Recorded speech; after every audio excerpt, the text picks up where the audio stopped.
Hello students, welcome to AB science classes. आज हम एक नई यूनिट शुरू कर रहे हैं, diversity in the living world. ये diversity in the living world में जो वेटेज की बात करें तो जो लिविंग वर्ल्ड है उससे एक क्वेश्चन आता है अप्रोक्स। बायोलॉजिकल क्लासिफिकेशन से 3 से 4 क्वेश्चन आने की संभावना है। इसी तरह से प्लांट किंगडम से भी 3 से 4 और एनिमल किंगडम से भी 3 से 4। तो इस तरह से ये पूरी यूनिट इंपोर्टेंट हो जाती है। अब डाइवर्सिटी ऑफ लिविंग वर्ल्ड में क्या है कि डाइवर्सिटी क्या है कि अगर हम लिविंग वर्ल्ड को अपने चारों तरफ के एनवायरनमेंट का इकोसिस्टम को देखें तो वहां पे कई तरह के हमें एनिमल्स देखने को मिलते हैं, कई तरह के हमें प्लांट्स देखने को मिलते हैं। बेसिकली हम कहें तो कई तरह की हमें लाइफ फॉर्म देखने को मिलती है। तो डिफरेंट डिफरेंट टाइप की हमें लाइफ फॉर्म वहां पे देखने को मिलती है, जिसको हम डाइवर्सिटी के नाम से जानते हैं। अब यहाँ पे एक लाइन लिखिए, diversity biology is the science of life form and living processes. Biology क्या है कि ऐसी ब्रांच है साइंस की जिसमें हम लाइफ फॉर्म, अलग अलग टाइप के ऑर्गेनिज्म पढ़ते हैं और उनकी लिविंग प्रोसेसेस को हम पढ़ते हैं, वो बायोलॉजी कहलाता है। अब बहुत तरह की अपने चारों तरफ देखते हैं तो बहुत तरह की अमेजिंग डाइवर्सिटी देखने को मिलती है। जो पुराने जमाने में मतलब कि अर्ली मैन हुआ करते थे, वो अर्ली मैन लिविंग और नॉन लिविंग थिंग्स को पहचान लेते थे। लिविंग और नॉन लिविंग मतलब इन एनिमेट का मतलब होता है लिविंग, नॉन लिविंग थिंग्स। इन एनिमेट का मतलब होता है नॉन लिविंग और एनिमेट का मतलब होता है लिविंग। तो इन एनिमेट और एनिमेट को वो पहचान लेते देख के। कैसे पहचान लेते थे? इन एनिमेट में कौन आएगा? विंड आ गया, सी आ गया, फायर आ गया, इन सबको ही पहचानते थे। अब कॉमन फीचर क्या था? अब इसमें inanimate and animate object was sense of awe और फियर दे एवोक। मतलब वो डर से और अलग अलग तरह के आश्चर्यजनक चीजों को देखते हुए वो इनमें डिफरेंस कर पाते थे। अगर हम आगे देखें तो इसमें एंथ्रोपोसेंट्रिक व्यू है। एंथ्रोपोसेंट्रिक व्यू क्या होता है? जैसे कि एंथ्रोपो वर्ड या anthropo word related to man made, anthropogenic man made हो गया। Anthropo word basically related to mens और ह्यूमंस। तो ह्यूमन के पॉइंट ऑफ व्यू से क्या था बायोलॉजी में, तो उसमें biological knowledge, systematics, monumental. Monumental मतलब स्मारक, ये जो दूर तक कई लंबे समय तक वो मानी जाए। तो systematics, systematic, monumental description of life from bored in necessity. अगर इसके डिटेल स्ट्रक्चर को देखें, ये डिटेल सिस्टम को पढ़ें, तो इसमें आइडेंटिफिकेशन, नोमेनक्लेचर और क्लासिफिकेशन की बात करते हैं। सबसे पहले ऑर्गेनिज्म को आइडेंटिफाई किया जाएगा, फिर उसको उसका नोमेनक्लेचर करेंगे, फिर उसके कैरेक्टर्स के अकॉर्डिंग उसको क्लासिफाई कर देंगे। अभी क्या क्या होगा इसमें? अब इसके क्लासिफिकेशन में वर्टिकल और हॉरिजॉन्टल सिस्टम का यूज करते हैं। तो हॉरिजॉन्टल और वर्टिकल कैसे यूज करेंगे कि जैसे हम पढ़ते हैं, हम क्या पढ़ते हैं? स्पीसीज, फिर जीनस। स्पीसीज का ग्रुप जीनस बनाएगा, जीनस का ग्रुप फैमिली, फैमिली से ऑर्डर, ऑर्डर से क्लास, फिर फाइलम, और प्लांट के केस में डिवीजन, और उसके बाद किंगडम। तो species, genus, family, order, class, phylum, kingdom. तो इस तरह से ये ऑर्डर हो गया। तो ये जो क्लासिफिकेशन हमने पढ़ा, इस ऑर्डर में अगर हम पढ़ रहे हैं तो ये कहलाएगा वर्टिकल क्लासिफिकेशन। अब हॉरिजॉन्टल क्या होगा? जैसे हम, हमारे पास कोई जीनस है, उस जीनस में कई सारे स्पीसीज हैं। जैसे S1 कोई स्पीसीज है, S2 कोई स्पीसीज है, S3 कोई स्पीसीज है। जैसे हम पढ़ते हैं पेंथेरा, पेंथेरा एक जीनस हो गया। पेंथेरा लियो, पेंथेरा टिग्रिस, पेंथेरा पार्डस। अब ये क्या थे? लियो, टिग्रिस, पार्डस, ये स्पीसीज हो गए। तो हम इसको बोल सकते हैं S1, S2, S3, ये जीनस हो गया। तो जीनस में जो S1, S2, S3 हम पढ़ रहे हैं, स्पीसीज 1, स्पीसीज 2, स्पीसीज 3, तो ये कहलाता है हॉरिजॉन्टल डाइवर्सिटी। तो वर्टिकल डाइवर्सिटी और हॉरिजॉन्टल डाइवर्सिटी हमने यहाँ पे देख लिया। अब नेक्स्ट इसमें ये साइंटिस्ट दिखाई दे रहे हैं, ये साइंटिस्ट कौन है? अर्नस्ट मेयर है। अर्नस्ट मेयर जो थे, ये कैम्पटन जर्मनी में इनका जन्म हुआ था। हार्वर्ड यूनिवर्सिटी में इवोल्यूशनरी बायोलॉजिस्ट के रूप में कार्यरत थे। इनको डार्विन ऑफ 20th सेंचुरी का टाइटल मिला हुआ था। डार्विन ऑफ 20th सेंचुरी क्यों बोलते थे? क्योंकि जो डार्विन की हाइपोथेसिस थी उसको प्रमोट किया करते थे। डार्विन की हाइपोथेसिस क्या थी? तो डार्विन की हाइपोथेसिस के अकॉर्डिंग जो स्पीसीज है, जो नई स्पीसीज आने वाली है, तो नई स्पीसीज जो आने वाली है वो पुरानी स्पीसीज से ही डेवलप होके बनी है। मतलब जो न्यू स्पीसीज है, जो न्यू स्पीसीज है, न्यू स्पीसीज वो अपनी पुरानी स्पीसीज से ही इवॉल्व होके बनी है। तो इसी तरह से एवोल्यूशन चलता रहेगा और न्यू स्पीसीज बनती रहेंगी। और अगर इन सब स्पीसीज का एंसेस्टर देखा जाए तो इन सब स्पीसीज का एंसेस्टर सेम मिलेगा, तो एक कॉमन एंसेस्ट्री को शो करते हैं। तो ये बताता था डार्विन का हाइपोथेसिस। तो डार्विन की हाइपोथेसिस के अकॉर्डिंग ये सिस्टम था और ये उस हाइपोथेसिस को सपोर्ट करते थे, इसीलिए इनको 20th सेंचुरी का डार्विन भी कहा जाता था। ये टॉप 100 या ग्रेटेस्ट 100 साइंटिस्ट में से एक हुआ करते थे। इनको एक टाइटल मिला हुआ था, Alexander excess professor of zoology emeritus. ये टाइटल इनको दिया गया था।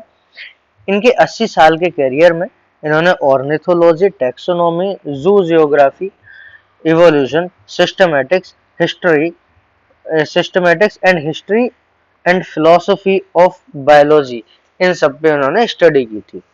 अब इनको लास्ट में 3 इनको प्राइज मिले थे। सबसे पहला बाल्जन प्राइज था, बाल्जन प्राइज के बाद इंटरनेशनल प्राइज फॉर बायोलॉजी और कैराफोर्ड प्राइज। तो ये 3 प्राइज इनको मिले थे, इसीलिए इनको ट्रिपल क्राउन भी बोला जाता है। नेक्स्ट है चैप्टर द लिविंग वर्ल्ड। अब लिविंग वर्ल्ड में क्या क्या है? अपने चारों तरफ जितने भी लिविंग ऑर्गेनिज्म दिखाई देते हैं, उसमें प्लांट्स भी हो सकते हैं, उसमें एनिमल्स भी हो सकते हैं, तो वो सभी आते हैं। अब वंडरफुल लिविंग वर्ल्ड है अपने चारों तरफ, वाइड रेंज इसमें डाइवर्सिटी देखने को मिलेगी। एक्स्ट्रा ऑर्डिनरी हैबिटेट्स देखने को मिलते हैं। एक्स्ट्रा ऑर्डिनरी हैबिटेट्स कौन से होते हैं? जैसे कि कोल्ड माउंटेन्स, यहाँ भी जीवन मिलेगा। डेसिडुअस फॉरेस्ट, यहाँ भी जीवन मिलेगा। ओशियन हो गए, फ्रेश वाटर लेक हो गए, डेजर्ट हो गए, ऑफ स्प्रिंग हो गए, लीव अस स्पीचलेस। अब ऐसी जगह पे भी जो लाइफ है वो एग्जिस्ट करती है जहाँ पे नॉर्मली लिविंग ऑर्गेनिज्म का सरवाइव करना बहुत ज्यादा डिफिकल्ट होगा। जैसे कोल्ड माउंटेन, बर्फीले पहाड़ों पर भी लाइफ देखने को मिलेगी, डेसिडुअस फॉरेस्ट में भी देखने को मिलेगी, ओशियन में भी देखने को मिलेगी, फ्रेश वाटर लेक्स में तो देखने को मिलेगी, डेजर्ट में, हॉट स्प्रिंग में, सब जगह ये लाइफ देखने को मिलेगी। अब और क्या क्या ब्यूटी है इसमें, तो ये सब हमें आश्चर्यचकित करते हैं देखते देखते। अब गैलोपिंग हॉर्स कौन होते हैं?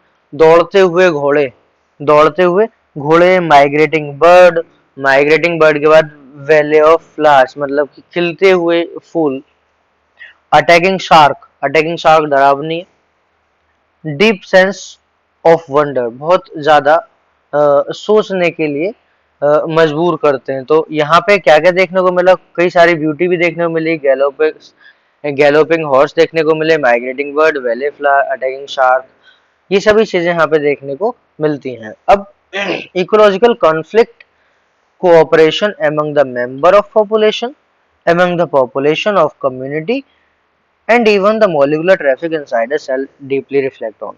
कहने का मतलब है कहीं कहीं पे इकोलॉजिकल कॉन्फ्लिक्ट, कुछ लड़ाइयाँ भी देखने को मिलती हैं, कई जगह पे कोऑपरेशन भी देखने को मिलते हैं। जैसे कि एक मेंबर है, एक जैसे मेंबर है, अभी एक जैसे मेंबर मिलके एक पॉपुलेशन बना रहे हैं, इन मेंबर्स के बीच में कम्युनिकेशन देखने को मिलेगा, ये एक पॉपुलेशन हो गई।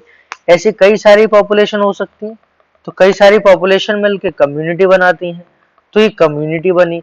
इन कम्युनिटीज के बीच में वो एक कोऑर्डिनेशन देखने को मिलेगा।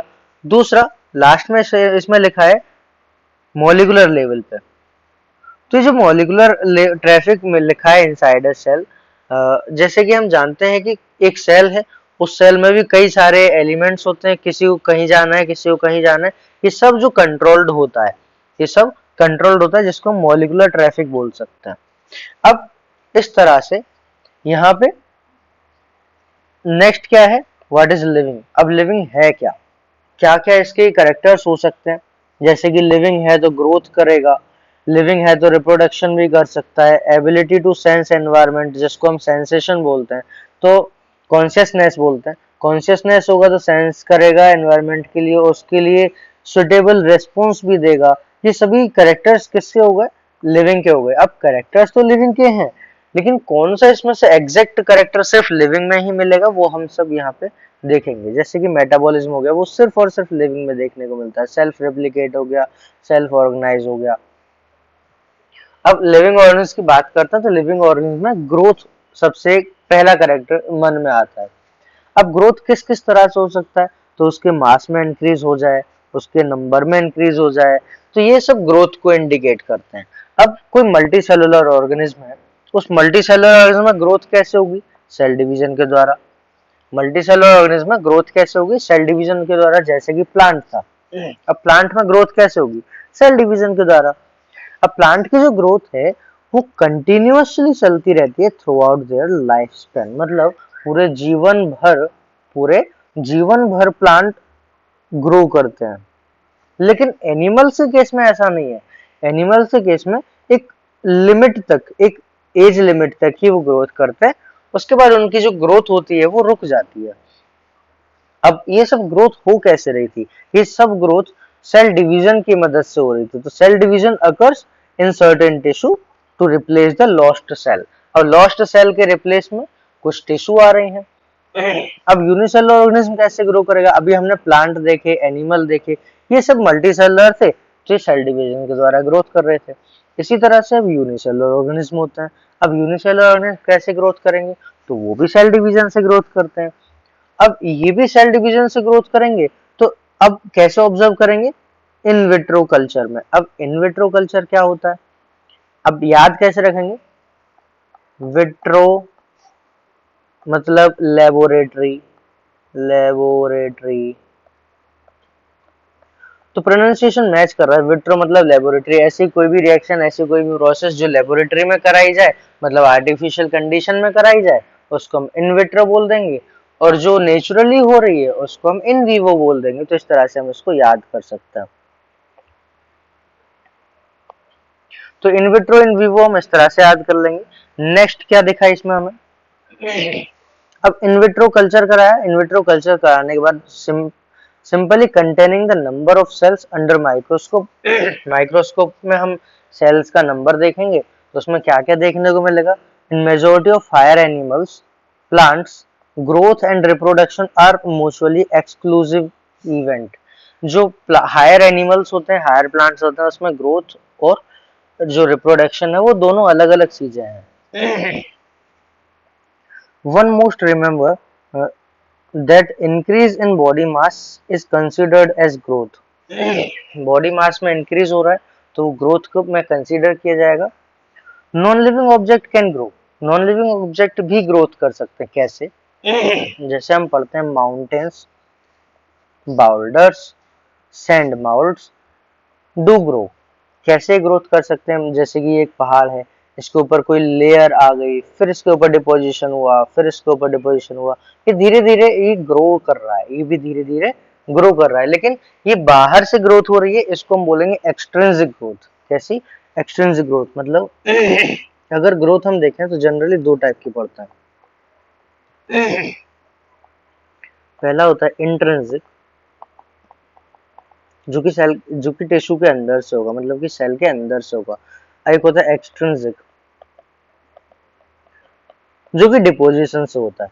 तो डिपोजिशन से हो रहा है तो एक्सट्रिंसिक, और इनर साइड से हो रहा है तो इंट्रिंसिक ये कहलाएगा।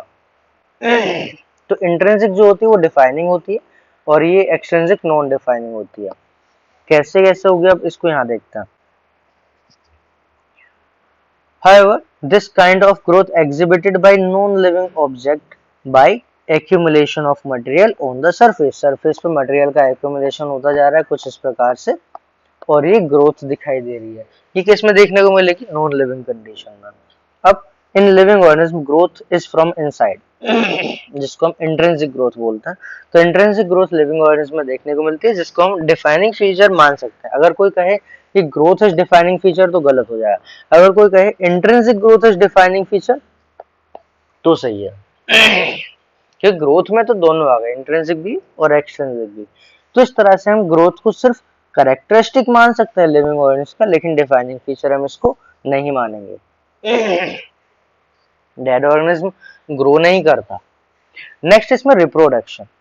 रिप्रोडक्शन जो होता है ये एक्सक्लूसिव इवेंट है लिविंग ऑर्गेनिज्म का, मतलब सिर्फ और सिर्फ लिविंग ऑर्गेनिज्म में ही मिलेगा और किसी में ये देखने को नहीं मिलेगा। मतलब नॉन लिविंग ऑर्गेनिज्म रिप्रोडक्शन नहीं कर सकते हैं। अब इसके बेसिस पे हम आगे बात करते हैं। आगे क्या कि production of progeny possessing feature more और less similar to those of parent. मतलब कि ये पेरेंट थे, मान लो पेरेंट है, इसने ऑफ स्प्रिंग है इसके। अब ये जो ऑफ स्प्रिंग है ये पेरेंट के जैसे हो भी सकते हैं, थोड़े भी हो सकते हैं, ज्यादा भी पेरेंट से मैच कर सकते हैं, डिपेंड करता है वेरिएशन किस तरह से हुआ। तो इसको हम बोलते हैं सेक्सुअल रिप्रोडक्शन, जिसमें वेरिएशन देखने को मिल रहे हैं।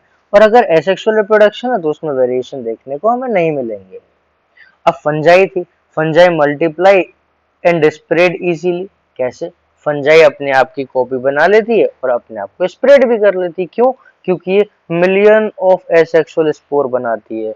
अब ये मिलियंस ऑफ एसेक्सुअल स्पोर क्या करेंगे? पूरे में स्प्रेड हो जाएंगे हवा के द्वारा। जब ये हवा के द्वारा स्प्रेड हो जाएंगे जगह जगह पे, तो बहुत सारी जगह पे फंजाई डेवलप हो सकती है, कई सारी जगह पे फंजाई ग्रो कर जाएगी।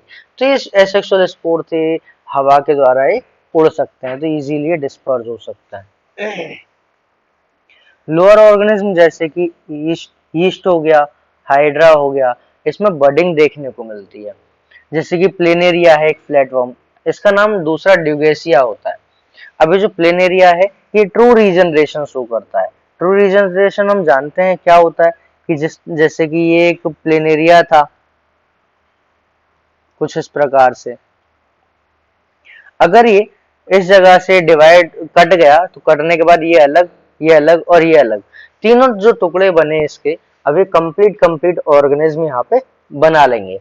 तो यहाँ पे तीन प्लेन एरिया बन जाएंगे, एक प्लेन एरिया से तीन प्लेन एरिया कंप्लीट बॉडी बना लेंगे, जिसको हम बोलते हैं ट्रू रीजनरेशन। अब fragmented organism regenerate the lost part. जो फ्रेगमेंटेड ऑर्गेनिज्म था, जैसे यहाँ पे इसके टुकड़े हो गए थे, ये टुकड़ा ये टुकड़ा ये टुकड़ा, तो ये सारे फ्रेगमेंटेड ऑर्गेनिज्म जो है ये लॉस्ट पार्ट को उगा लेंगे और नया नया ऑर्गेनिज्म बना लेंगे। तो यहाँ से एक से तीन बन जाएंगे। अब filamentous algae protonema of mosses easily multiply by fragmentation. कौन कौन? जैसा कि हमने पढ़ा फंजाई, फिलामेंटस फंजाई और एल्गी का प्रोटोनिमा। कहाँ पे? फंजाई, फिलामेंटस, प्रोटोनिमा, एल्गी, ये सब जो है ये फ्रेगमेंटेशन के द्वारा अपनी कॉपी बना सकते हैं। कैसे? कि कुछ इस प्रकार से एक फिलामेंटस स्ट्रक्चर थी, इसके टुकड़े हो गए और टुकड़े होने के बाद यहाँ से कुछ इस तरह से ये टुकड़े थे, अब ये सारे टुकड़े एक नया नया ऑर्गेनिज्म बना लेंगे। तो ये क्या कहलाएगा? ये कहलाएगा फ्रेगमेंटेशन। तो यहाँ पे हमने फ्रेगमेंटेशन देख लिया। फ्रेगमेंटेशन के बाद और क्या दिखेगा यहाँ पे? अभी प्रोटोनिमा ऑफ मोसिस क्या होता है? ये भी एक क्रीपिंग स्टेज होती है। स्पोर से जर्मिनेट होने के बाद ये भी फ्रेगमेंटेशन करती है। ये सभी चीजों को हम आगे नेक्स्ट चैप्टर्स में पढ़ेंगे।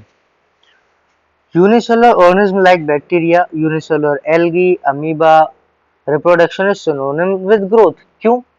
अगर इनको रिप्रोडक्शन करना है तो भी सेल डिवीजन करना पड़ेगा। मतलब कि ये मान लो कोई यूनिसेलुलर ऑर्गेनिज्म है, अब यूनिसेलुलर ऑर्गेनिज्म है, इसको ग्रोथ करना है तो उसको डिवीजन करना पड़ेगा, तब इसकी ग्रोथ होगी। अगर कहें कि इसको रिप्रोडक्शन करना है तो भी इसको डिवीजन ही करना पड़ेगा, तब इसका रिप्रोडक्शन होगा। तो अल्टीमेटली अगर हम कहें तो रिप्रोडक्शन और ग्रोथ दोनों यूनिसेलुलर ऑर्गेनिज्म के लिए सिनोनिम्स हैं। तो यहाँ पे हमने ये बात समझी। नेक्स्ट हमें इसमें दिखाई दे रहा है increase in number of cells, we have already defined growth as equivalent to increase in number or mass. Hence we notice that single celled organism, we are not very clear about the uses of these two terms, growth and reproduction. अब कुछ प्राणी, कुछ organism ऐसे होते हैं जो कि reproduction नहीं कर सकते हैं, जैसे कि म्यूल्स हो गए, स्टेराइल होते हैं, म्यूल्स होते हैं वो स्टेराइल होते हैं, और स्टेराइल वर्कर भी स्टेराइल होती है। Infertile human of couple, infertile जो कपल है ह्यूमन में वो भी रिप्रोडक्शन नहीं कर सकता। मतलब कि रिप्रोडक्शन जो है वो कैरेक्टरिस्टिक फीचर तो है लेकिन डिफाइनिंग प्रॉपर्टी नहीं है, क्योंकि सभी लिविंग ऑर्गेनिज्म रिप्रोडक्शन कर पाए ऐसा जरूरी नहीं है, इसीलिए इसको हम कैरेक्टरिस्टिक फीचर मानते हैं, डिफाइनिंग फीचर नहीं मानेंगे। अब आता है दूसरा मेटाबॉलिज्म। मेटाबॉलिज्म क्या है, मेटाबॉलिक एक्टिविटीज क्या है, तो हम उसको यहाँ समझते हैं। सबसे पहले तो मेटाबॉलिज्म क्या है। Metabolism, all reactions inside a body considered as metabolic reaction। तो मतलब कि बॉडी के अंदर जितनी भी रिएक्शंस हो रही हैं सभी मेटाबॉलिक रिएक्शंस हैं, ऑल रिएक्शंस। उसमें दो तरह के हम पढ़ते हैं, एनाबॉलिक रिएक्शन और कैटाबॉलिक रिएक्शन। एनाबॉलिक रिएक्शन और कैटाबॉलिक रिएक्शन। जो एनाबॉलिक रिएक्शन होती है वो सिंथेसाइजिंग रिएक्शन होती है, कुछ बनता है इसमें, सिंथेसाइजिंग रिएक्शन, ये सिंथेसिस रिएक्शन, और ये ब्रेक डाउन रिएक्शन हुआ करती हैं, ब्रेक डाउन रिएक्शन। एग्जाम्पल में अगर हम देखें तो हम एनाबॉलिक में फोटोसिंथेसिस रखेंगे, फोटोसिंथेसिस, जबकि कैटाबॉलिक के एग्जाम्पल में हम रेस्पिरेशन रखेंगे। अब फोटोसिंथेसिस में होता क्या है, CO2 को H2O के साथ जोड़ के C6H12O6 मतलब ग्लूकोज बना दिया जाता है। अब रेस्पिरेशन में क्या होता है, C6H12O6 था, इसमें ऑक्सीजन भी रिलीज हो गई थी, तो C6H12O6 था, इसके साथ ऑक्सीजन लगा के फिर इसको CO2 प्लस H2O में ब्रेक कर दिया जाता है। तो मतलब यहाँ पे कुछ बना और यहाँ पे कुछ टूट गया, तो जो टूटा वो कैटाबॉलिक रिएक्शन, जिसमें बना वो एनाबॉलिक रिएक्शन, कंबाइन करके हम इनको मेटाबॉलिक रिएक्शन बोल देते हैं। तो मेटाबॉलिज्म क्या है ये हमें समझ आ गया। तो सभी रिएक्शन जितनी भी ऑर्गेनिज्म के अंदर हो रही हैं वो सभी मेटाबॉलिक रिएक्शंस कहलाती हैं। नेक्स्ट हम बात करते हैं, यहाँ पे कुछ लिखा हुआ है क्या कि अगर एक टेस्ट ट्यूब में सेल फ्री मीडियम में metabolic reaction can be demonstrated outside the body in cell free system an isolated metabolic reaction। मतलब एक टेस्ट ट्यूब है, उस टेस्ट ट्यूब के अंदर मेटाबॉलिक रिएक्शन कराई जा रही है। अब क्योंकि मेटाबॉलिक रिएक्शन तो लिविंग है, टेस्ट ट्यूब के अंदर कराई जा रही है outside the body of an organism performed in a test tube.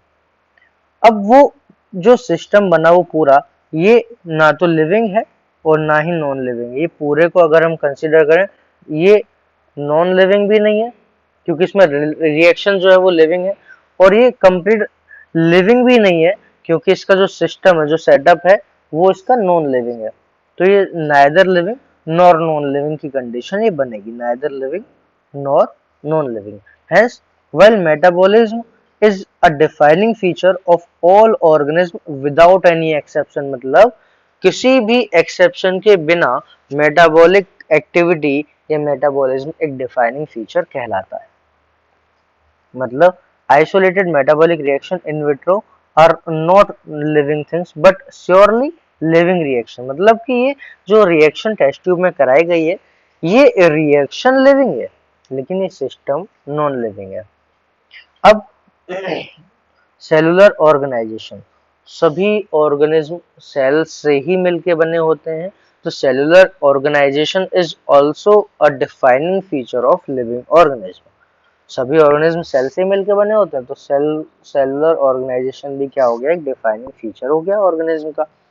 अब यहाँ पे एक वर्ड आता है कॉन्शियसनेस। कॉन्शियसनेस क्या है कि अपने चारों तरफ का जो एनवायरनमेंट है उसके लिए अवेयर रहना, अपने चारों तरफ का एनवायरनमेंट है उसके लिए अवेयर रहना, और उस एनवायरनमेंट में होने वाली गतिविधियों के अकॉर्डिंग रिस्पॉन्स करना, उस एनवायरनमेंट में होने वाली गतिविधियों के अगेंस्ट या गतिविधियों के अकॉर्डिंग रेस्पॉन्ड करना ही कॉन्शियसनेस कहलाता है। अब कॉन्शियसनेस किस तरह का है, तो कॉन्शियसनेस भी एक डिफाइनिंग फीचर है। कैसे, कई सारे पॉल्यूटेंट्स होते हैं उसके लिए ऑर्गेनिज्म रेस्पॉन्ड करते हैं, लाइट के लिए, वाटर के लिए, टेम्परेचर के लिए, ये सब के लिए ऑर्गेनिज्म जो होते हैं, जो लिविंग ऑर्गेनिज्म है वो सेंस करेगा और उसके लिए रेस्पॉन्ड करता है। जैसे कि हम जानते हैं प्लांट के केस में अगर लॉन्ग डे प्लांट होते हैं, कुछ प्लांट होते हैं लॉन्ग डे प्लांट। अभी लॉन्ग डे प्लांट जो होते हैं वो जब डे टाइम ज्यादा होगा तभी फ्लावरिंग करेंगे, अगर डार्क डे टाइम कम रह गया तो फ्लावरिंग नहीं करते। कुछ होते हैं शॉर्ट डे प्लांट, अब इनको डार्क टाइम ज्यादा चाहिए, डार्क टाइम ज्यादा मिलेगा तब ये फ्लावरिंग करेंगे, और वरना तो फ्लावरिंग नहीं करते हैं। कुछ होते हैं डे न्यूट्रल प्लांट, उन पे कोई फर्क नहीं पड़ता डे टाइम का। तो इस तरह से ये एनवायरमेंटल चेंजेस थे, जैसे कि dark time, light time, day neutral, तो एनवायरमेंट के अकॉर्डिंग ये रेस्पॉन्स करते हैं। तो ये सभी क्या है, लिविंग है। अब ये हो गया कॉन्शियसनेस की बात। कॉन्शियसनेस के बाद एक वर्ड आता है सेल्फ कॉन्शियसनेस। तो सेल्फ कॉन्शियसनेस सिर्फ ह्यूमंस के पास होता है, जो उसकी सोचने समझने की क्षमता होती है वो ह्यूमंस के पास ही होता है। तो कॉन्शियसनेस जो है वो तो डिफाइनिंग प्रॉपर्टी है, consciousness is defining property for living organisms, but self consciousness is not a defining property for living organism। क्योंकि कॉन्शियस सेल्फ कॉन्शियसनेस सिर्फ ह्यूमन के पास मिलती है, तो सेल्फ कॉन्शियसनेस डिफाइनिंग प्रॉपर्टी नहीं है, जबकि कॉन्शियसनेस डिफाइनिंग प्रॉपर्टी है। अब यहाँ पे एक पेशेंट है, कोमा में है।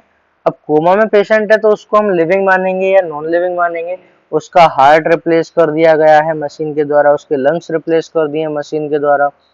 अब मशीन के द्वारा उसका हार्ट भी रिप्लेस कर दिया, लंग्स भी रिप्लेस कर दिया, अदरवाइज उसका ब्रेन डेड है। The patient is brain dead, the patient has no self consciousness, patient के पास कोई सेल्फ कॉन्शियसनेस नहीं है, लेकिन ये अभी भी लिविंग है। क्यों?